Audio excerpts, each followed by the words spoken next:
गगन मंडल से उतरे सद्गुरु सत्य कबीर, जलज माहि कौढ़न किए दो दीनन के वीर।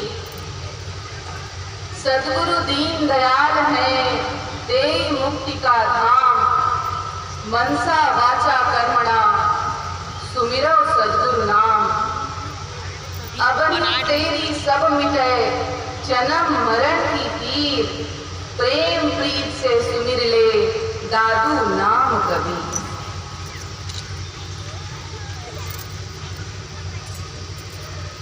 कण कण में विराजमान अनंत सत्ता स्वरूप सद्गुरु कबीर साहेब, धनी धर्मदास जी साहेब, आमिद माता साहिबा एवं चार गुरु वंश दयाल साहेब के पावन चरण कमलों में कोटि कोटि बंदगी करते हुए सभा में उपस्थित समस्त साहेब के प्रेमी हंसजनों को भी मेरी साहेब बंदगी साहेब। अपार हर्ष एवं प्रसन्नता का विषय है कि भक्ति एवं श्रद्धा की पावन नगरी कबीर धाम में सद्गुरु कबीर साहब प्रागट्य महोत्सव का पावन आयोजन किया जा रहा है। हमारे आराध्य परम पूज्य पंच हुजूर प्रकाश मुनीनाथ साहब की प्रेरणा से सद्गुरु कबीर साहब का प्रागट्य उत्सव ज्येष्ठ बरसाइत अमावस्या से लेकर ज्येष्ठ पूर्णिमा तक देश विदेश में स्थान स्थान पर हर्षोल्लास के साथ मनाया जा रहा है। तो आज सद्गुरु कबीर साहब के प्रागट्य उत्सव, प्रागट्य महोत्सव के इस पावन अवसर पर आयोजित संत समागम सभा में आप सबने मुझे अपने समक्ष कुछ कहने का अवसर दिया, इसके लिए मैं आप सबकी बहुत बहुत आभारी हूँ। आप सभी को सद्गुरु कबीर साहब के प्रागट्य उत्सव की हार्दिक शुभकामनाएं।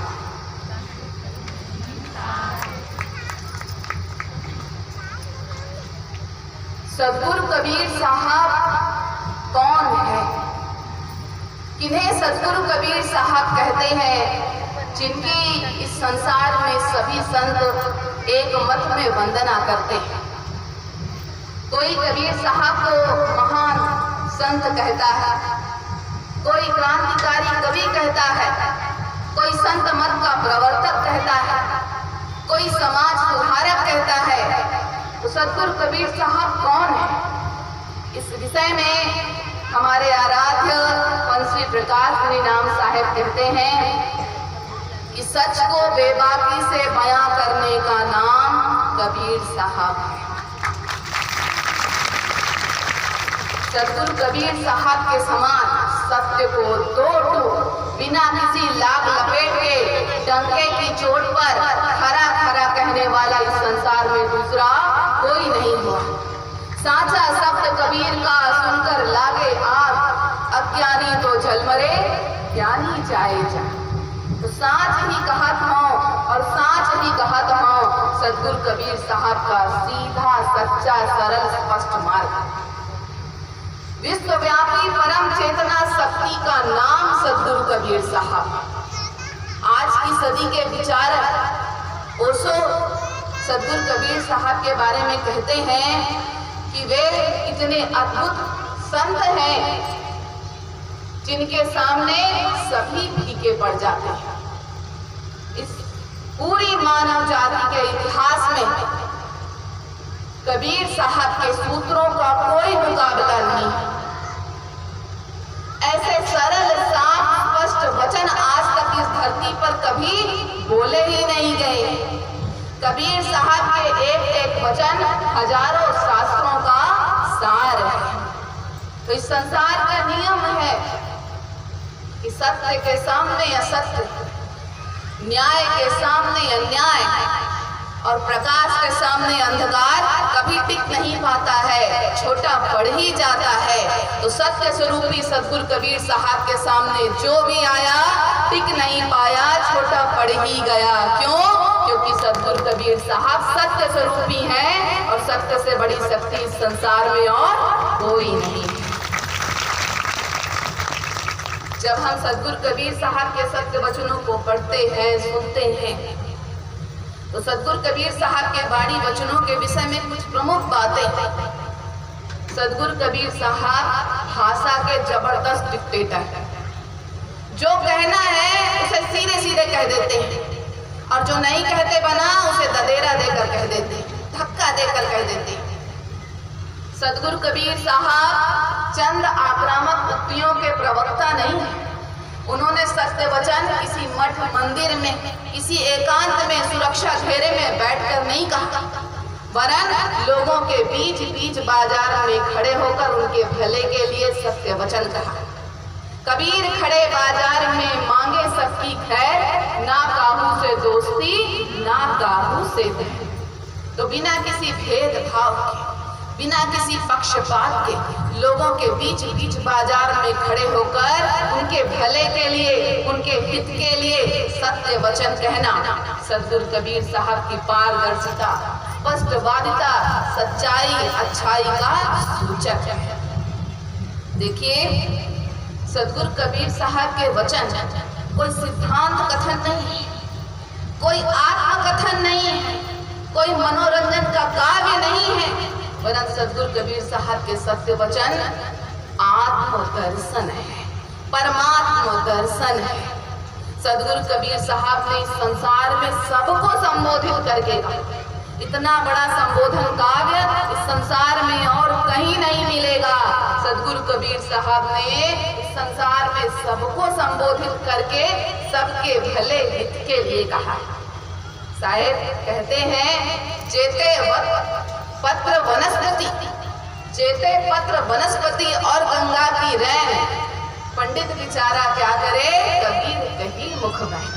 तो सद्गुरु कबीर साहब ने संसार में सबको संबोधित करके कहा है, प्रत्येक जीव के हित के लिए कहा है। पाणे को कहा, मुल्ला को कहा, उद्धूत को कहा, योगी को कहा, चराचर जगत में, इस चराचर जगत में व्याप्त प्रत्येक जीव, पशु पक्षी, संपूर्ण विश्व, संपूर्ण ब्रह्मांड को तारने के लिए उनके हित की बातें कही, क्योंकि तभी तो वे सद्गुरु कबीर हैं। सकल सृष्टि को तारो भाई, तबही नाम कबीर कहाई। तो सद्गुरु कबीर साहब होने का अर्थ है वे सत्य पुरुष परमात्मा, तो इस संसार में जीवों को तारने के लिए, जीवों के जीवन को धन्य करने के लिए, उन्हें दुखों की निवृत्ति कराने के लिए और परम पद प्राप्ति कराने के लिए इस धरा पर आए हैं। इस धरा पर आए हैं सद्गुरु कबीर साहब। तो सद्गुरु कबीर साहब के चरणों में वंदन करते हुए सद्गुरु कबीर साहब का एक बहुत सुंदर पद है जिस पर आप सबसे आज चर्चा करना चाहूंगी। साहेब कहते हैं कि मेरा तेरा मनवा कैसे एक होई, मैं कहता आँखन की देखी, तू कहता कागज की लेखी, मैं कहता सुरझावन हारी, तू राख्यो मुरझाई, मैं कहता तू जागत रहियो, तू रहता है सोई, मैं कहता निर्मोही रहियो, तू जाता है मोही, युगन युगन समझावन हारा, कहा न माना कोई रे, तू तो रंगी फिरे बिरंगी, सब घन डारा खोई, सद्गुरु धारा निर्मल बहे, तामे काया धोई रे, कहे कबीर सुनो भाई साधो, तब वही वैसा होई, तेरा मेरा मनवा कैसे एक होई। साहेब कह रहे हैं कि तेरा मेरा मनवा कैसे एक होई, मेरा मन और तेरा मन एक कैसे हो सकता है, मेरा मन कहीं और है और तेरा मन कहीं और है, इस दशा में तेरा और मेरा मन एक कैसे हो सकता है। देखिए, मन के बारे में कुछ महत्वपूर्ण बातें जान लेना आवश्यक है। यह मन बड़ा चंचल होता है, मन बड़ा चंचल होता है, एक बार वायु के वेग को पकड़ा जा सकता है, परंतु इस मन को पकड़ना, इस मन को वश में करना बड़ा कठिन है। और जिसने इस मन को वश में कर लिया उसने संपूर्ण संसार को जीत लिया। क्योंकि कहा जाता है ना, मन जीते जग जीते। तो जिसने मन को जीत लिया उसने सारे संसार को जीत लिया। और देखिए इस मन की विशेषता, ये मन सदैव माया की ओर भागता है। ये मन सदैव माया की ओर भागता है और जीव मन की ओर भागता है। आप देखें, मन सदैव माया की ओर ही चलता है, परंतु यदि जीवन को सफल करना है, जीवन को धन्य करना है, तो इस मन को माया से मोड़कर सद्गुरु की तरफ लाना पड़ेगा, साहेब की तरफ जोड़ना पड़ेगा, मोड़ना पड़ेगा।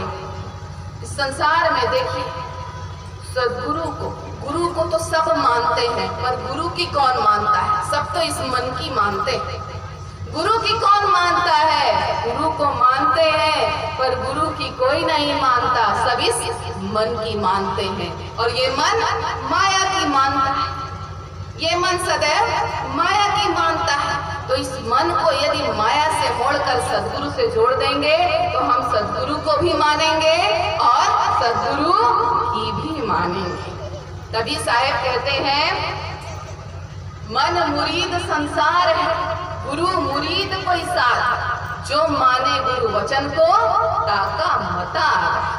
यदि इस मन को माया से मोड़कर सद्गुरु से जोड़ लेंगे, मनमुखी इस मायामुखी मन को माया से मोड़कर गुरुमुखी बना लेंगे, तब यह जीवन धन्य होगा।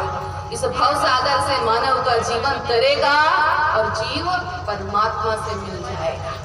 तो सद्गुरु की मानना है तो मन को माया के बंधन से मुक्त करना होगा। माया के अंग काम, क्रोध, लोभ, मोह, अहंकार, इसके वशीभूत यह मन है और मन के वशीभूत संसार है। और यह मन माया के वशीभूत जो है वो और कुछ नहीं, काल है। इस संसार में काल और कुछ नहीं, माया के वशीभूत मन है। मन ही याही काल कराला, जीव नचाए करे बेहाला। यह मायामुखी मन जीव को इस संसार में माया के बंधन में फंसा कर रखता है, नचाता है, बेहाल किए हुए है, दुखी किए हुए है। तो इस दुखी मन को सुखी करना है। कब होगा यह मन सुखी? जब यह सद्गुरु के चरणों से जुड़ेगा, सद्गुरु की शरण में जाएगा, निर्मल पावन पवित्र होगा, तब यह मानव जीवन धन्य होगा।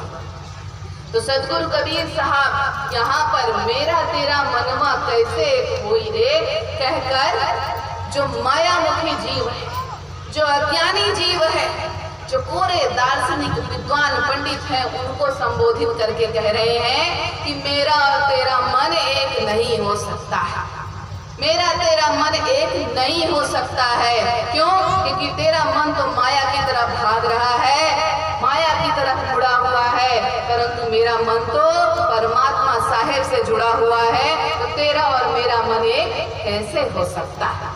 देखिए, ये माया से ग्रसित बुद्धि कैसे कैसे कार्य करती है, कैसे कैसे तर्क वितर्क करती है।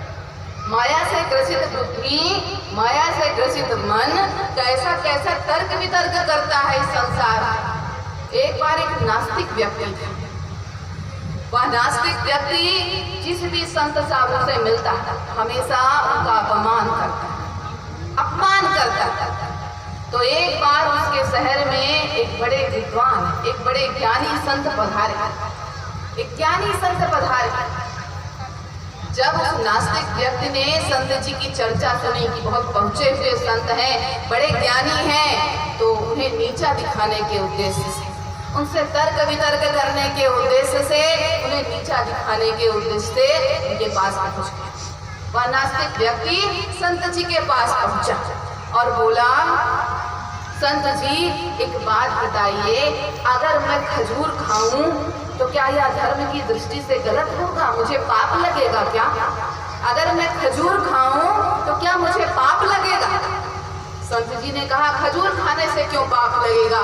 खजूर खाने से तो ताकत आती है, खाओ, कोई पाप नहीं लगेगा। फिर वह नास्तिक व्यक्ति बोला कि अगर मैं उस खजूर में थोड़ा सा पानी मिला दूं और फिर खाऊं तो क्या यह गलत हो जाएगा? क्या मुझे पाप लगेगा? संत जी ने कहा कोई पाप नहीं लगेगा, तुम खजूर में पानी मिलाकर खाओ, कोई पाप नहीं लगेगा। फिर वह नास्तिक व्यक्ति बोला कि संत जी, अगर मैं उस खजूर में पानी के साथ थोड़ा सा खमीर भी मिलाकर खाऊं तो क्या धार्मिक दृष्टि से गलत हो जाएगा, मुझे कोई पाप लगेगा क्या? संत जी समझ गए ये क्या कहना चाहता है, फिर भी बिना झुझलाए बोले कोई पाप नहीं लगेगा, तुम खाओ, खमीर भी मिलाओ, जल भी मिलाओ, खजूर में खाओ, कुछ भी गलत नहीं है, कोई पाप नहीं लगेगा। अब वह नास्तिक व्यक्ति बड़ा गर्व से फूलता हुआ बोला, यदि खजूर में पानी और खमीर मिलाकर खाने से कोई पाप नहीं लगता है तो शराब पीने से क्यों पाप लगता है? शराब भी तो यही तीनों चीज से मिलकर बनी है, फिर शराब पीने से क्यों पाप लगेगा बताइए? संत जी बोले, अच्छा मैं तुम्हारे प्रश्न का उत्तर अवश्य दूंगा, पर पहले तुम मेरे प्रश्न का उत्तर दो। व्यक्ति ने कहा, पूछिए क्या पूछना चाहते हैं? संत जी ने कहा, अगर मैं एक मुट्ठी धूल उठाकर तेरे मुंह पर मारूं तो तुझे कोई तकलीफ होगी, कष्ट होगा? व्यक्ति ने कहा, एक मुट्ठी धूल मेरे मुंह पर मारेंगे तो मुझे क्या चोट लगेगी? कोई चोट नहीं लगेगी, कोई तकलीफ नहीं होगी। फिर संत जी बोले, उस एक मिट्टी धूल में मैं थोड़ा पानी मिलाकर अगर तेरे मुंह पर मारूं तो क्या तुझे चोट लगेगी? व्यक्ति ने कहा, नहीं संत जी, मिट्टी में पानी मिलाकर मारने से मेरे मुंह पर क्या चोट लगेगी? कोई चोट नहीं लगेगी। फिर संत जी बोले, अच्छा अगर उसी मिट्टी में मैं पानी के साथ साथ कंकड़ पत्थर मिलाकर तुझे मारूं तो क्या तुझे चोट लगेगी? अब व्यक्ति हड़बड़ा गया, अब बोला, संत जी चोट, मेरा तो सिर ही फट जाएगा, कंकड़ पत्थर मिलाकर आप मारेंगे तो संत जी हंसते हुए बोले, मुझे लगता है तुम्हें तुम्हारे प्रश्न का उत्तर मिल गया। वो नास्तिक व्यक्ति बड़ा लज्जित हुआ, संत जी के चरणों में अपनी बात के लिए माफी मांगी। तो कहानी का आशय समझिए, सार समझिए, किसी भी वस्तु की सार्थकता उसके उपयोग और दुरुपयोग पर निर्भर करता है। किसी भी वस्तु की सार्थकता उसके उपयोग और दुरुपयोग पर निर्भर करता है। यदि हमें अपने जीवन में लक्ष्य का ज्ञान है, यदि हमारे पास विवेक है, बुद्धि है, तो हम शराब का सेवन कर अपना जीवन व्यर्थ करेंगे? कभी नहीं करेंगे, कभी नहीं करेंगे। तभी तो साहेब कहते हैं, कबीर मन तो एक है, भावे तहाँ लगाए, भावे हरि की भक्ति कर, भावे विषय कमाए।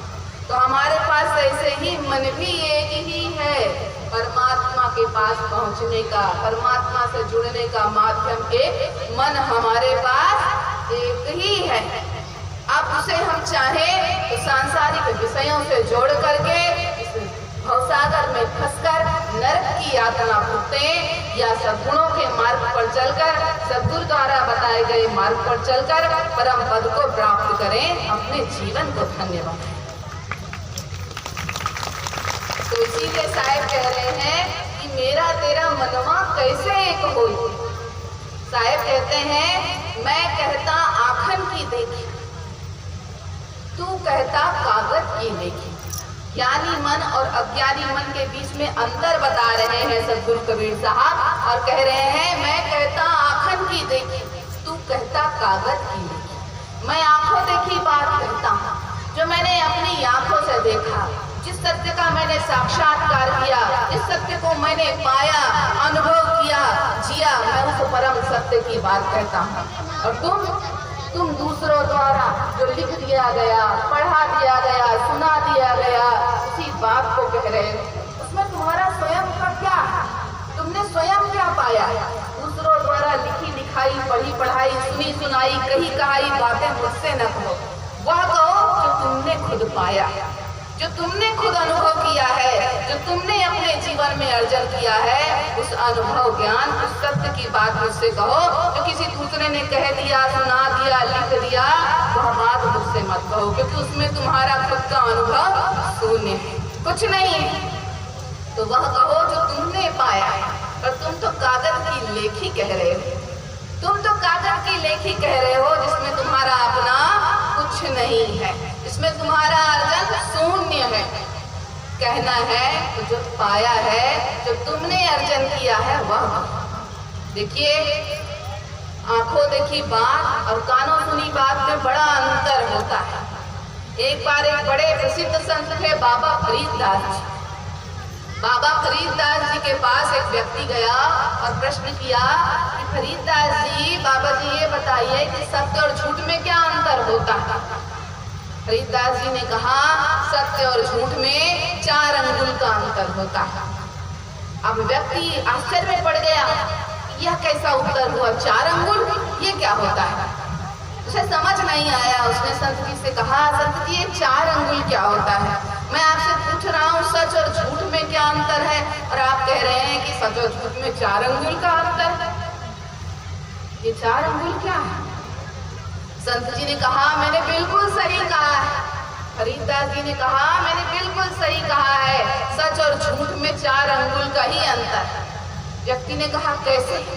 संत जी ने कहा, देखो, आंखों देखी बात सच होती है और कानों सुनी बात झूठ होती है, और आंख और कान के बीच में उंगली रखकर देख लो, 4 अंगुल का ही अंतर होता है।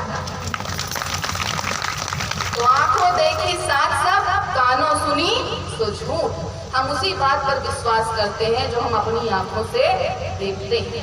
कानों सुनी बात पर हम तब तक विश्वास नहीं करते जब तक अपनी आंखों से देख नहीं। क्यों। देखिए, आंखें सत्य का प्रतीक है और कान शास्त्र का प्रतीक है। तो सद्गुरु कबीर साहब की परम सत्य से ओत काल जयी वाणी की सबसे बड़ी विशेषता यह है कि सद्गुरु कबीर साहब की वाणी नितांत मौलिक प्रत्यक्ष अनुभूति की वाणी। साहेब स्वयं कहते हैं, पंडित मुल्ला जो लिख दिया, छाड़ चले हम कछु न लिया, छाड़ चले हम कछु न लिया।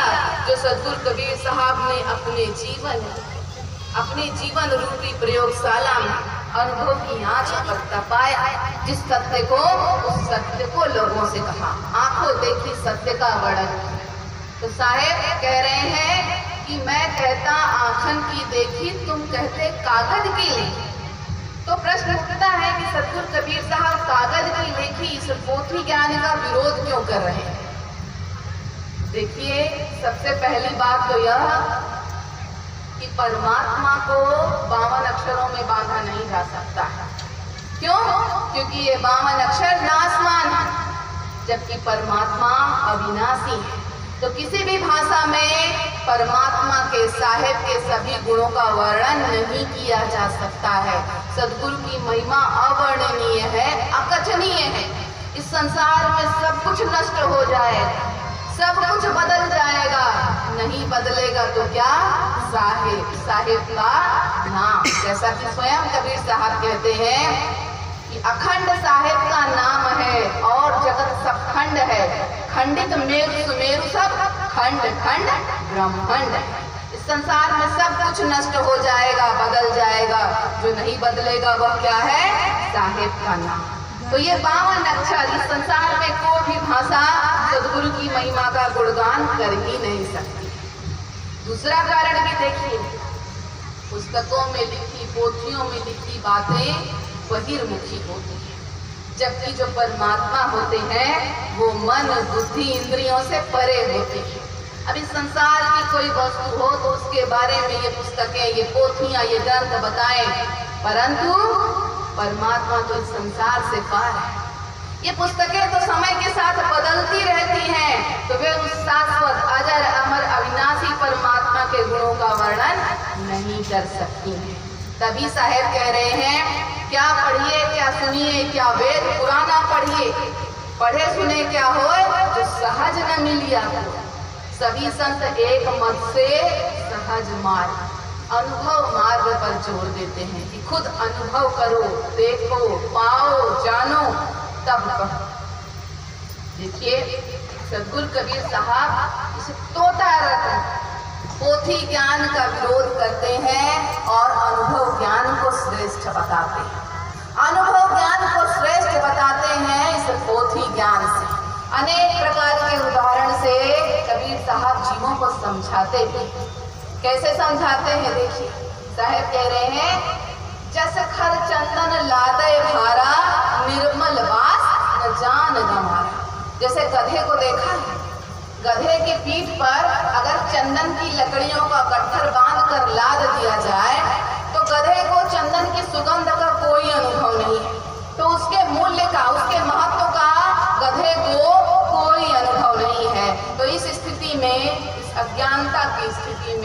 गधे के लिए चंदन की लकड़ियां भी बोझ ही तो है, भार ही तो है उसके लिए, और क्या है। सामान्य लकड़ी और चंदन की लकड़ी में कोई अंतर नहीं है, क्योंकि उसे चंदन के महत्व का ज्ञान जो नहीं है। वैसे ही पोथियों में लिखी बातें यदि हमने अपने जीवन में, अपने आचरण में नहीं उतारी, सिर्फ यहाँ भर के रखी, तो भार ही तो हुआ, बोझ ही तो हुआ। जब तक यहाँ न उतरा, जब ज्ञान यहाँ उतरे, जब तक ज्ञान यहाँ भरा रहेगा बोझ ही महसूस होगा, परंतु जब ज्ञान यहाँ उतर जाएगा तब मनुष्य का जीवन धन्य हो जाएगा। और भी देखिए साहेब समझाते हैं, कहते हैं पंडित तेरी पोथिया जो तीतर का ज्ञान औरन सगुन बतावही आपन फंद न जा। पंडितों को कह रहे हैं, विद्वानों को कह रहे हैं कि जो तेरी ये पोथी है ये तीतर का ज्ञान है। अगर तूने खुद कुछ अनुभव नहीं किया तो ये बस तोता रटंत ज्ञान ही है जो किसी ने लिख दिया है और तुमने पढ़ लिया है, बस यहाँ पर रहेगा या इस कान से सुनकर इस कान से निकल जाएगा, भीतर कुछ नहीं जाएगा। देखिए, और उदाहरण देकर भी साहेब समझा रहे हैं। हम सभी बाजार जाते हैं, मेले ठेले में जाते हैं, तो एक दृश्य सब जगह दिखाई देता है। जहाँ कहीं भी भीड़ भाड़ का माहौल हो, मेला ठेला लगा हो, बाजार लगी हो, देखिए एक व्यक्ति एक पिंजड़े में तोता लेकर बैठे रहता है। एक व्यक्ति तोता लेकर बैठे रहता है पिंजड़े में, और इसके पास बहुत सारे कागज में कुछ छोटे छोटे टुकड़े रखे हुए होते हैं। और तोते का मालिक जोर जोर से चिल्लाता है, आइए आइए अपना भाग्य देखिए, हमारा तोता भविष्य दर्शता है, ये आपका भविष्य बताएगा, अपना भविष्य जानिए। देखा होगा सबने यह दृश्य देखा होगा। आजकल तो समय के साथ बहुत कम होते जा रहा है, पर पहले बहुत दिखता था। मेलों में, बाजार में यह दृश्य बहुत दिखाई देता था, आज भी गांव में दिखाई देता है। तो उस तोते के मालिक की आवाज सुनकर लोग कौतूहलवश अपना भविष्य जानने पहुंच जाते हैं। बताइए तोते महाराज, हमारा भविष्य क्या है? तोते का मालिक पिंजड़ा खोलता है, तोता बाहर आता है और बाहर में रखे हुए कुछ कागजों में से एक कागज पर अपनी चोंच रख देता है। और उस तोते ने जिस कागज पर अपना चोंच रख दिया, बस वही हो गया हमारा भविष्य, बस वही हमारा भविष्य, उसमें जो लिखा है वही हमारा भविष्य। अब कोई उस तोते से पूछे कि भाई अगर तू इतना बड़ा भविष्य दृष्टा है, सब कुछ जानता है, तो ये बता दे कि तू इस पिंजड़े में जो बंद है, इस पिंजड़े के बंधन से कब मुक्त हो? और यदि अपने बंधन को, अपनी मुक्ति को तू नहीं बता सकता है, तो हमारे बारे में भविष्य की चर्चा करना देना रहने ही। तो बस वही हाल है पुस्तकों में जो लिखा है, कोई लाइन लिखी है, कुछ पंक्ति लिखी है, बस अपनी चोंच वहीं रख दी, मनुष्य ने अपनी चोंच वहीं रख दी। बस अब यही हमें ग्रहण करना है, बस यही हमें ग्रहण करना है। उन पंक्तियों को सिर्फ यहाँ से ग्रहण करते हैं, यहाँ से नहीं। जब तक यहाँ से ग्रहण नहीं करेंगे, जब तक यहाँ से अनुभव नहीं करेंगे, जीवन धन्य होने वाला नहीं, जीवन सफल होने वाला नहीं है। भाई देखिए, अगर समझिए हमें तैराकी सीखनी, मान लीजिए हमें तैराकी सीखनी है, तो बाजार में तैराकी सीखने की अनेक पुस्तकें होती हैं। हम पुस्तकें खूब सारी खरीद लाएं तैराकी कला सीखने की, और उसमें से एक एक कला को सीखें, हाथ पैर चला चला कर, लेकिन पानी के बाहर हवा में, पानी के बाहर हवा में खड़े होकर हम अपने हाथ पैर को चला चला कर तैराकी की सारी कलाएं सीखें, परंतु पानी में उतरे ही ना। और जब सारी तैराकी की कला सीख ली, यहाँ भर लिया, बुद्धि में भर लिया, और पानी में उतरे, तो जैसे ही नीचे डुबकी लगाई, पानी गया अंदर, सारी तैराकी की कला गई बुद्धि से बाहर, और जान बचाने के लिए नदी से बाहर निकल आते हैं, पानी से बाहर निकल आते हैं, सारा ज्ञान, सारी कला सब घड़ी की घड़ी रह जाती है। तो वैसे ही ज्ञान की चर्चा से पुस्तकों में पढ़कर यहाँ भर लिया, पर अगर अपने जीवन में नहीं उतारा, अपने आचरण में नहीं उतारा, खुद अनुभव नहीं किया, तो इस भव सागर से कभी पार नहीं उतर पाएंगे, इस भव सागर में ही डूबते उतराते रह जाएंगे। समझना है हमें इस बात को, समझना है हमें पुस्तकों में क्या है, काले अक्षर ही तो हैं, जो परमात्मा की ओर मात्र संकेत करते हैं। संकेत के द्वारा तो परमात्मा को नहीं पाया जा सकता। संकेत के द्वारा अपने लक्ष्य को क्या पाया जा सकता है क्या? अरे देखिए, कहीं हमें जाना है तो रास्ते में बहुत सारे निशान बने रहते हैं, संकेत बने रहते हैं, इस दिशा में जाएं, इस दिशा में जाएं। और उस दिशा को, संकेत को पकड़कर यदि हम अपने लक्ष्य तक पहुंचना चाहें तो कई बार क्या होता है कि हवा आई, आंधी आई, तूफान आया, बारिश हुई तो वो संकेत टूट जाता है, गिर जाता है। फिर क्या करेंगे? संकेत तो वहाँ है ही नहीं, आगे बढ़ेंगे कैसे? या किसी ने शरारत करी, किसी ने बदमाशी करी, संकेत है जाने का रास्ता इधर, और किसी ने बदमाशी की, शरारत की, रास्ता घुमा दिया इधर, जाने का रास्ता हो गया इधर। क्या अपने लक्ष्य तक पहुंच पाएंगे हम? नहीं, भटक जाएंगे। तो वैसे ही संसार पथ पर, संसार मार्ग में माया ने परमात्मा से मिलने के लिए, जो जीव परमात्मा प्राप्ति के मार्ग पर अग्रसर हो रहा है, माया ने अनेक रोड़े अटका रखे, अनेक शैतानियां करती है, बदमाशियां करती है, विषय विकारों से माया अनेक रोड़े, रुकावटें उत्पन्न करती हैं, इसके कारण जीव परमात्मा से नहीं मिल पाता है, अपने लक्ष्य को प्राप्त नहीं कर पाता है। परंतु जब उस मार्ग को जानने वाले कौन? सद्गुरु के पास हम जाते हैं, जो उस मार्ग के जानकार हैं, जिन्हें पता है, जिन्हें जानकारी है कि कैसे जाना है, किस तरह से जाना है। जब हम उनकी शरण में जाते हैं तो वो हमें सही रास्ता दिखाते हैं और उनके पीछे पीछे चलते हुए हम अपने लक्ष्य तक पहुंच जाते हैं। अपने लक्ष्य तक पहुंच जाते हैं, तब हम नहीं भटकते हैं। तो साहेब के कहने का अर्थ यह है कि अनुभव करो, जो सद्गुरु अपने पीछे लेकर चल रहे हैं, उस मार्ग पर चलते जाओ। वो हमें रास्ता दिखा रहे हैं, उनके पीछे हमें चलते जाना है और चलते चलते उस सत्य का ज्ञान स्वयं अनुभव करना है, अनुभव करते जाना है, सीखते जाना है, तभी यह जीवन सफल होगा। तो पुस्तकों के ज्ञान से यह जीवन सफल नहीं होगा। जब तक जीव सद्गुरु की शरण में नहीं जाएगा, यह जीवन सफल होने वाला नहीं। साहेब चुनौती देते हुए कहते हैं कि अगर पुस्तकों में सब कुछ लिखा है, सारा ज्ञान लिखा है पोथियों में, तो साहेब ने चुनौती देते हुए कहा है क्या? पंडित बोरो पातर, काजी बोरो पुराण, वह तारीख बताए दो जब नहीं था धरती आसमान। अगर पुस्तकें सब कुछ जानती हैं, तुम्हारी पोथियां सब कुछ जानती हैं, तो ये बताओ कब उत्पत्ति हुई थी, कब जब धरती आसमान जब नहीं था तो क्या था, सृष्टि की उत्पत्ति के पूर्व क्या था? बता सकते हो तो बताओ, और यदि नहीं उत्तर है तो सब जाने दो, हटा दो, मिथ्या है, अपूर्ण है, कुछ भी पूरा नहीं है। तो सृष्टि की उत्पत्ति के पूर्व क्या था, तो ये पुस्तकें नहीं बता सकती, क्योंकि सृष्टि की संरचना के बाद ही तो ये पुस्तकें बनी हैं। सृष्टि की उत्पत्ति के पूर्व जो थे, जिन्होंने स्वयं अपनी आंखों से सब कुछ देखा है, जो वो परमात्मा स्वरूपी सत्य पुरुष परमात्मा स्वरूपी सद्गुरु हैं कबीर साहब, जिन्होंने सब कुछ अपनी आंखों से देखा है, जब वो हमें बताते हैं तो वो होता है सत्य का ज्ञान। क्योंकि साहेब स्वयं कहते हैं, नहीं हाट नहीं बाट था, नहीं थी धरती नीर, असंख्य युग पर ले गया तब की कहे कभी। तो वे सद्गुरु कबीर साहब हैं जो सत्य दृष्टा हैं, रहस्य दृष्टा हैं, जिन्होंने सब कुछ देखा है। वे उस सत्य ज्ञान की चर्चा जब करते हैं, हमें बताते हैं, तब हमें सत्य का ज्ञान होता है, हमारा पथ प्रदर्शन होता है और हम सही राह पर, भक्ति की राह पर, परमात्मा प्राप्ति की राह पर चल पड़ते हैं। तो इसीलिए साहेब कह रहे हैं कि मैं कहता आंखन की देखी, तू कहता कागज की लेखी, कागज की लेखी छोड़, आंखों से देख, जान पहचान समझ, प्राप्त कर उस परमात्मा को और अपने जीवन को सफल बना। आगे साहेब कहते हैं, मैं कहता सुलझावन हारी, तू राख्यो अरुझाई। मैं सुलझाने वाली बातें कहता हूँ और तुम उलझाने वाली बातें कहते हो।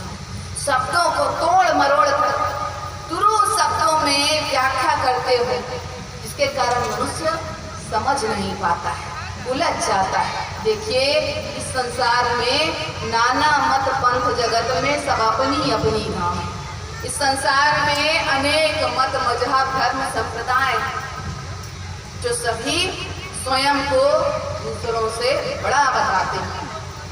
इस संसार में सभी नाना प्रकार के धर्म, मजहब, मत, संप्रदाय स्वयं को दूसरे से बड़ा बताते हैं और अपने मार्ग पर चलने की बात कहते हैं, अपने द्वारा बताए गए ज्ञान को धारण करने की बात करते हैं।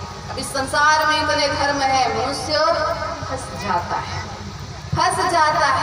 समझ नहीं आता किस मार्ग पर जाऊं, कौन सा मार्ग सही है, कौन सा रास्ता सही है। तो सद्गुरु क्या करते हैं, सबका सार बताकर सद्गुरु सही मार्ग पर लाए।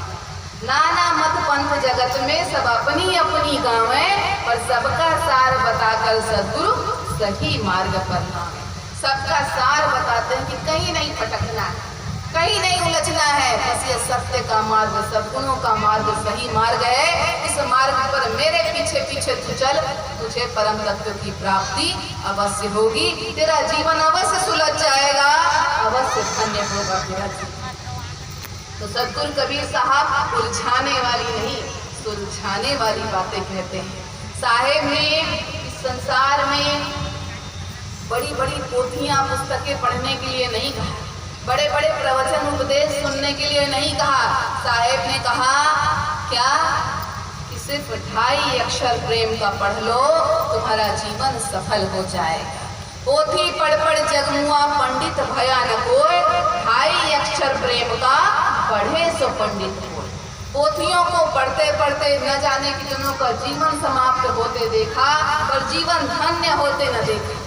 जीवन धन्य होगा कब, जब बस यही 2.5 अक्षर के प्रेम का पाठ पढ़ लोगे। जिसने 2.5 अक्षर प्रेम का पाठ पढ़ा, उसे और कुछ करने की आवश्यकता ही नहीं है, क्योंकि समस्त साधनाओं का मूल यह प्रेम है।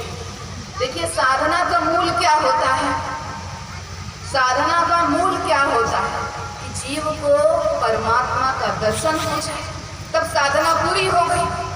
जब जीवात्मा को परमात्मा का दर्शन हो जाए तो समझते हैं कि साधना अब पूरी हो गई। तो प्रेम के द्वारा यह साधना पूरी होगी, क्योंकि साहेब कहते हैं प्रेम प्रेम सब कोई कहे, प्रेम न चीन्हे कोई, 8 पहर भी ना रहे, प्रेम कहावे सो। प्रेम वह है जब प्रेमी 8 पहर अपने प्रेम में भीगा रहे, लगा रहे, अपने परमात्मा, अपने साहेब, अपने प्रेम में, साहेब के प्रेम में, सद्गुरु के प्रेम में जीव सदैव भीना रहे, लगा रहे, उसे सदैव अब सर्वत्र इस संसार में अपना परमात्मा, अपने प्रेम का ही दीदार हो, अपने साहेब का ही दीदार। दिन रात हर पल हर क्षण बस उसे इस संसार में सर्वत्र अपने साहेब, अपने प्रेम का ही दर्शन हो, तो वो प्रेमी। और जिसने ऐसा प्रेम कर लिया, जिस प्रेमी ने ऐसा प्रेम कर लिया, जिस भक्त ने ऐसी भक्ति कर ली, बस उसका जीवन सफल है, क्योंकि सारी साधना का मूल तो यही है, परमात्मा दर्शन। और जो प्रेमी है उसे सर्वत्र इस संसार में अपने प्रेम का दर्शन हो रहा है। तो बस 2.5 अक्षर प्रेम का पाठ पढ़ना है। जिसने इस 2.5 अक्षर प्रेम का पाठ पढ़ लिया, उसने इस संसार में अपने सर्वत्र प्रेम को देखा, अपने प्रेम को पाया, अपने साहेब को पाया और अपने जीवन को सफल बनाया। तो 2.5 अक्षर है प्रेम का, पर तासीर इसकी भारी है। दिल से अपना कर देखो, फिर सारी दुनिया तुम्हारी है। जब सारी दुनिया में साहेब है और साहेब ही तुम्हें चाहिए, तो सारी दुनिया तुम्हारी ही तो हुई। तो सारी साधना का मूल प्रेम है। इस प्रेम के 2.5 अक्षर का पाठ पढ़ लो और अपने जीवन को सफल बनाओ। तो साहेब कहते हैं, मैं कहता सुरझावन हारी, तू राख्यो अरुझाई। तो साहेब के सुरझावन हारी, सुलझाने वाली बात, अर्थात साहेब की साखी। किस ओर संकेत हो रहा है, साहेब की साखी। देखिए साखी शुद्ध शब्द साक्षी का अपभ्रंश है। साखी का अर्थ क्या होता है, सबूत, गवाह, साक्ष्य। यही तो होता है ना साक्षी का, साखी का अर्थ कि सबूत, गवाही। तो उस परम सत्य के दर्शन का जो सबूत दे, जो गवाह दे, जो साक्ष्य दे, वो है साक्षी। भाई देखिए, कहीं अदालत में कोई केस जाता है कोई मुकदमा जाता है तो उस मुकदमे को सत्यापित कैसे किया जाता है? जब साक्ष्य लाया जाता है, जब सबूत लाया जाता है, जब गवाही लाई जाती है, उस साक्ष्य सबूत गवाही के आधार पर माना जाता है कि हाँ यह बात सही है और केस का रिजल्ट आ जाता है, केस का परिणाम जो भी वहाँ पर अदालत में मुकदमा सुनाया जाता है, मुकदमे का परिणाम सुनाया जाता है। इसके आधार पर, साक्ष्य के आधार पर, गवाही के आधार पर, सबूत के आधार पर कि हाँ यह बात है ऐसी, मतलब ऐसा ही हुआ होगा क्योंकि इसने देखा, इसने गवाही दी है, ये सबूत दे रहे हैं। तो वैसे ही जीवात्मा को परमात्मा का दर्शन होगा, सद्गुरु के वचनों के द्वारा दर्शन होगा। जीव का सद्गुरु के शरण में जाने पर जीवात्मा का परमात्मा से दर्शन होगा। इस बात की साक्षी, गवाह, सबूत कौन है? सद्गुरु कबीर साहब की साखी। साखी अर्थात वह साक्ष्य ज्ञान जो इस संसार का सारा झगड़ा मिटा दे, जो जीवात्मा को परमात्मा से मिला है। तो वो साखी क्या है? सद्गुरु कबीर साहब के वचन। साखी आखी ज्ञान समझ देख मन माही, बिन साखी संसार का झगड़ा छूटत नहीं। तो साखी क्या है? ज्ञान की आंखें हैं। ज्ञान की आंखों से जो सबूत मिलेगा, गवाही मिलेगी, साक्ष्य मिलेगा कि हाँ जीव इस प्रकार से सद्गुरु द्वारा बताए गए सद्गुणों के मार्ग पर चलेगा तो उसे परमात्मा की प्राप्ति होगी। इसे सद्गुरु के वचन साखी साक्ष्य दे रहे हैं, गवाही दे रहे हैं, सबूत दे रहे हैं कि जाओ सद्गुरु की शरण में और सद्गुरु के वचनों को अपने जीवन में चुन लो, गुन लो, ढूंढ लो और अपने जीवन को धन्य बना लो। हर जी यही विचारिया साखी कहे कबीर, भवसागर में जीव है जो कोई पकड़े थे। इस भवसागर में अनेक जीव हैं जो सद्गुरु द्वारा बताए गए साखी सहारे भवसागर से पार करना चाहेगा, वह अपने जीवन को धन्य बनाएगा। ये फर्जी विचारिया, ये परमात्मा कह रहे हैं कि कबीर साहब आप साखी कहो, रात की साखी को पकड़े पकड़े आपके द्वारा बताए गए वचनों पर चल करके जीव उस भवसागर से अपने जीवन को धन्य कर लेगा। तो सद्गुरु कबीर साहब के वचन उलझाने वाले नहीं, सुलझाने वाले हैं। सद्गुरु इस संसार में जीवों को उलझाने वाले नहीं, सुलझाने वाली बातें कहते हैं। ये देखा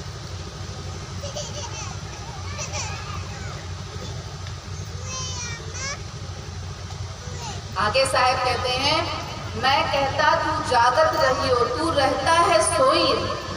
मैं कहता निर्मोही रहियो, तू जाता है मोही। मैं कहता तू जागत रहियो, तू जाता है सोई। सद्गुरु कबीर साहब काव्य कोई मनोरंजन का काव्य नहीं है, कोई किस्सा कहानी नहीं है, महाजागरण का काव्य है। साहेब कहते हैं, जो दिल माही तेल है, जो चकमक में आग, तेरा साईं तुझ में जाग सके तो जाग। जैसे चकमक पत्थर में आग छुपी हुई होती है, जैसे तिल में तेल छुपा हुआ होता है, वैसे प्रत्येक जीव के भीतर परमात्मा विद्यमान है। पर जब तू जागेगा तभी तू परमात्मा को पाएगा। तो सद्गुरु कबीर साहब के वचन देखिए, सभी संतों ने एक मत से माना है कि सद्गुरु कबीर साहब की वाणी सत्य का उद्घोष है। सद्गुरु कबीर साहब की वाणी क्रांति और शांति का कोष है। सद्गुरु कबीर साहब की वाणी में जन जागरण का जोश है और सद्गुरु कबीर साहब की वाणी मिटाती माया के सब दोष है। तो सद्गुरु कबीर साहब की वाणी जन जागरण की वाणी, जीवों को जगाने की वाणी। साहेब जीवों को जगाते हैं, जागरण का अर्थ समझाते हैं। क्या है जागरण का? किसे कहते हैं जागरण? साहेब कह रहे हैं, सुरत रहे साहेब के माँ, भजन करे मन भटके नाही, सोई जागरण है सत्य है भाई, बिन जागरण कोई गति नहीं पाई। जागरण का अर्थ साहेब समझा रहे और हम जागरण का अर्थ क्या समझते हैं? दिन में तो जागते ही हैं, चलो रात को जाग लेंगे तो जागरण हो जाएगा। दिन में तो मनुष्य जागता ही है, तो सोचता है कि चलो रात को जाग लेते हैं तो जागरण हो जाएगा। अब दिन में तो संसार में तमाम कार्य हैं, इतने सारे काम करने हैं, रात को कुछ करने का नहीं होता तो रात को चलो जागते हैं तो परमात्मा का भजन कर लेंगे, जागरण होगा। परमात्मा का भजन रात को जाग करके कर लेते हैं, बस यही जागरण। ये सोचकर मनुष्य रात को तबला पेटी लेकर बैठ जाएगा, क्योंकि ऐसे तो जागा नहीं जाएगा। चुपचाप बैठकर साहिब के नाम का सुमिरन करते हुए रात को जागने का प्रयास करेंगे तो थोड़ी देर में सोते हुए मिलेंगे, क्योंकि तन को तो नींद चाहिए, तन को नींद चाहिए, दिन भर का थका है, आराम चाहिए उसे। तो भाई ऐसे तो नहीं जागा जाएगा, तो क्या करें, चलो लेकर तबला पेटी बैठ गए और परमात्मा का भजन गाने लगे। पर सिर्फ मुख से, भीतर हृदय या मन तो अभी भी सांसारिक विषय विकारों की नींद में सो रहा है। सिर्फ मुख से कह रहे हैं, इस तन को जगा रहे हैं, मन को कोई नहीं जगा पा रहा। मन तो सांसारिक विषय विकारों की नींद में सोया ही हुआ। तन को जगाने के लिए, लोगों को दिखाने के लिए जोर जोर से हारमोनियम बजा रहे हैं, तबला बजा रहे हैं और परमात्मा के भजन गा रहे हैं। गाते हुए रात निकल जाएगी, जागरण हो जाएगा।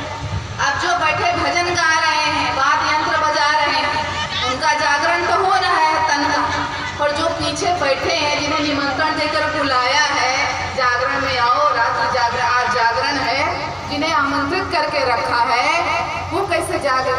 उनके पास तो ना गाने के लिए भजन है, ना बाजा है, ना पेटी है, उन्हें तो नींद आएगी। तो वो क्या करें, कैसे जागे? दूसरों को दिखाना जो है, तो उनके पास भी एक उपाय है। क्या उपाय? निंदा रस। जो परमात्मा के भजन में आनंद नहीं है, वो आनंद निंदा रस में आ रहा है। अज्ञानी जीव बस बैठ गए, इसने ऐसा किया, उसने वैसा किया, तूने ऐसा किया, तूने वैसा किया, इसे ये नहीं करना था, उसे वो नहीं करना था, ये कर गया, वो कर गया। निंदा रस। और निंदा रस में इतना आनंद आता है कि सारी नींद, भूख, प्यास सब कुछ मिट जाता है।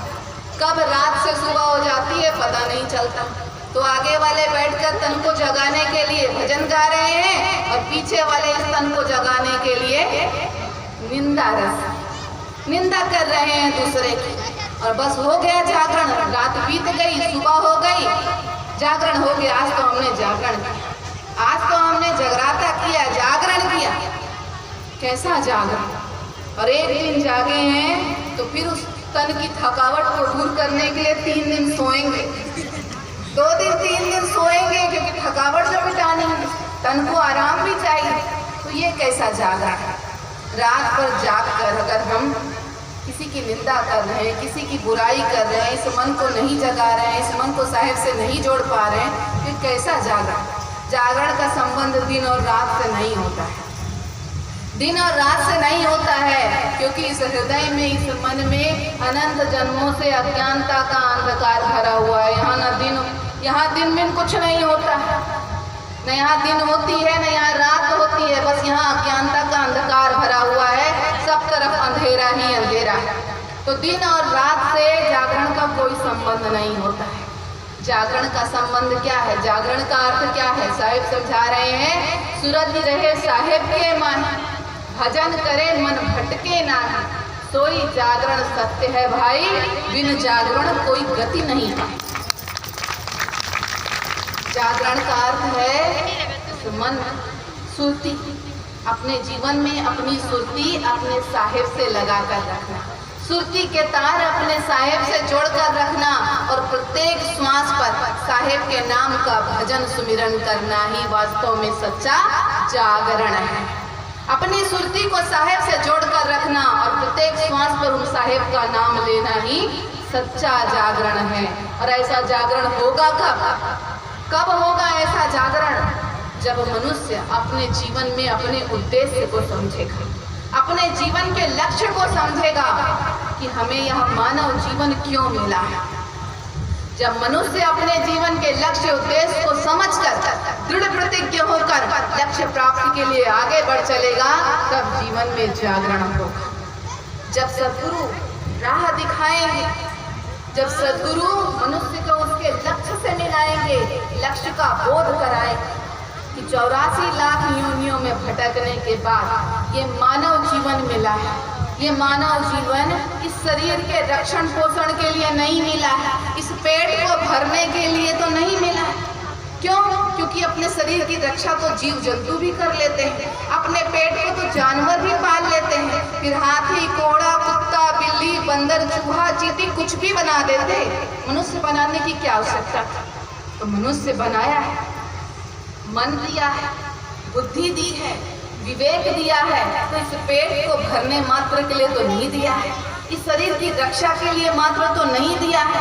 तो क्यों दिया है? यह जीवात्मा परमात्मा से मिल जाए, आवागमन के बंधन समाप्त हो जाए, 84 लाख योनियों से जीव को मुक्ति मिल जाए, जीव परम पद को प्राप्त कर ले। इस हेतु यह मानव जीवन मिला है। जिस दिन इस प्रकार से अपने लक्ष्य का बोध हो जाएगा कि अब ये मानव जीवन, ये आयु धीरे धीरे खिसकती जा रही है, मानव जीवन हमारे हाथ से सरकता जा रहा है, 84 लाख योनि में भटकने के बाद ये अनमोल मानव जीवन पाया है। अब ये मानव जीवन धीरे धीरे हमारे हाथ से निकलता जा रहा है। इससे पहले कि ये मानव जीवन हमारे हाथ से निकल जाए और हमें पछताना शेष रह जाए, 84 लाख योनि में भटकना, दुख भोगना शेष रह जाए, हम समझ जाए अपने लक्ष्य को, अपने उद्देश्य को, फिर चाहे कैसी भी परिस्थिति, कोई भी समय क्यों न हो, मनुष्य दृढ़ प्रतिज्ञ होकर पूर्ण भाव से साहेब के नाम का सुमिरन करेगा, भजन करेगा और जागरण कर अपने जीवन को सफल कर ले जाए। तो ऐसे जागना है इस संसार में, इस प्रकार से जागना है कि जीवन परम पद को प्राप्त कर ले, जीवन अपने लक्ष्य को प्राप्त कर ले, अपने उद्देश्य को प्राप्त कर ले, जीवात्मा अपने परमात्मा को प्राप्त कर ले। तो साहेब समझाते हैं जीव को और कहते हैं, जागो लोगों मत सो, मत करो नींद से प्यार, जैसे सपना रैन का तैसा यह संसार। लोगों मत सो, यह संसार रैन का सपना है। रैन का सपना, हम रात में सो रहे हैं, रात में सोते सोते हमें सपना आया कि हम मुख्यमंत्री बन गए। अब मुख्यमंत्री बन गए हैं और कुछ ही देर में प्रधानमंत्री बनने जा रहे हैं और बस पैर आगे बढ़ाकर प्रधानमंत्री की कुर्सी पे बैठने वाले हैं कि सुबह हो गई, नींद खुल गई, प्रधानमंत्री बनते बनते रह गए। तो वैसे ही ये संसार है, रैन का सपना है। इस संसारिक मायाओं में भागते भागते अपने जीवन के अर्थ को व्यर्थ कर देंगे तो जीवन में सिर्फ पछताना ही शेष रह जाए, जीवन में सिर्फ पछताना ही शेष रह जाएगा। जागो लोगों मत सो, इस रैन के सपने में मत सो, इस माया मोह की नींद में मत सो, नहीं तो फिर पछताना शेष रह जाएगा। इस विषय पर एक बड़ी सुंदर सी कहानी याद आ रही है। एक बार एक पंडित जी थे। पंडित जी गांव-गांव में जाकर के भिक्षा मांगते थे। एक दिन भिक्षा मांगने गए थे तो उन्हें एक मटकी भर के आटा मिला। पंडित जी को एक घर से भिक्षा के रूप में एक मटकी आटा मिला। बड़ा खुश होकर इतना सारा आटा अपने घर ले आए पंडित जी और जहाँ पर सोते थे अपने बिस्तर के ऊपर खूंटे से टांग दिया उस मटके को और सो गए। सोए, रात में स्वप्न आया कि राज्य में बहुत बड़ा अकाल पड़ा है, चारों तरफ अकाल पड़ा हुआ है, भोजन की लिए लोग त्राही कर रहे हैं। तो इस अकाल में पंडित जी एक मटका आटा लेकर बाजार गए जिसके लिए उन्हें खूब सारे पैसे मिले। पैसे लेकर आए पंडित जी और 2 बकरियां खरीदी।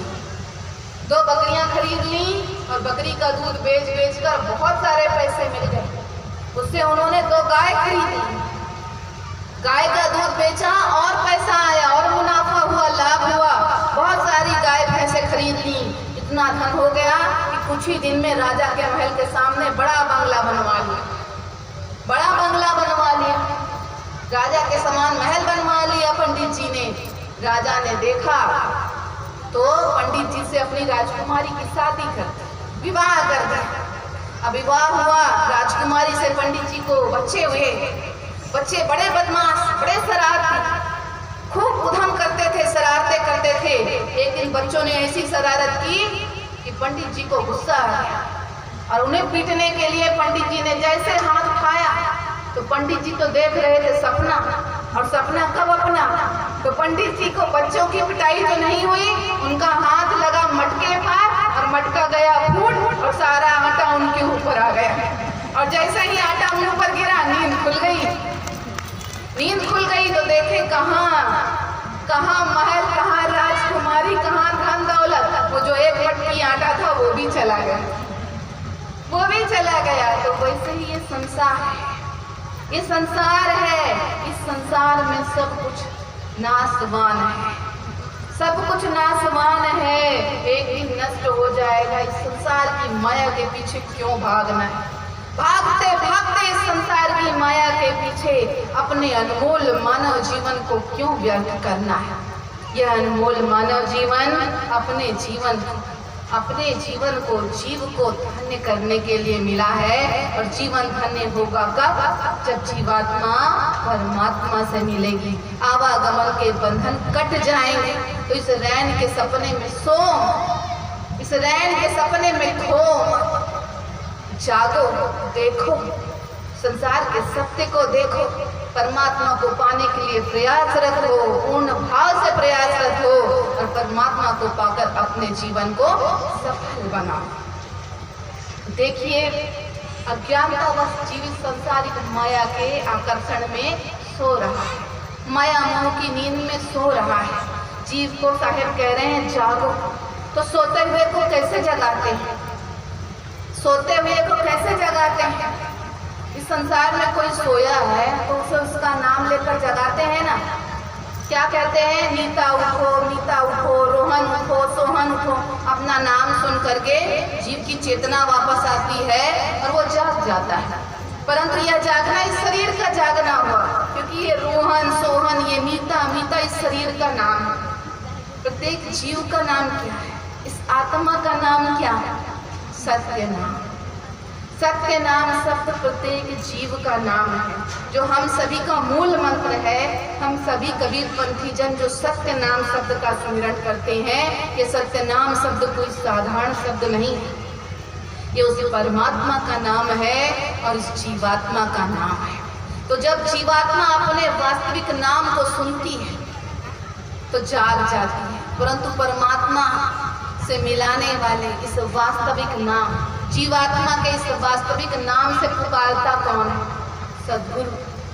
सद्गुरु जीव को उसके वास्तविक नाम से पुकारते हैं, सत्य नाम शब्द से पुकारते हैं और अपने वास्तविक नाम को सुन करके जीव जाग जाता है। और ऐसे जागता है कि फिर साहेब से मिलकर, परमात्मा से मिलकर अपने जीवन को धन्य करके ही दम लेता है।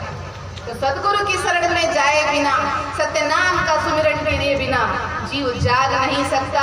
इस संसार भवसागर में ही फंसा रहेगा, इस संसार से भाग नहीं सकता, परमात्मा से लाग नहीं सकता।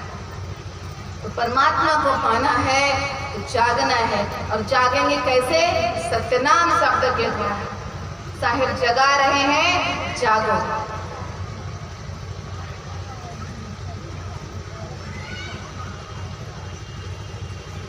परंतु यह अज्ञानी मन साहिब कह रहे हैं, मैं कहता तू जागत रहियो, तू जाता है सोई रे, और मैं कहता निर्मोही रहियो, तू जाता है मोही।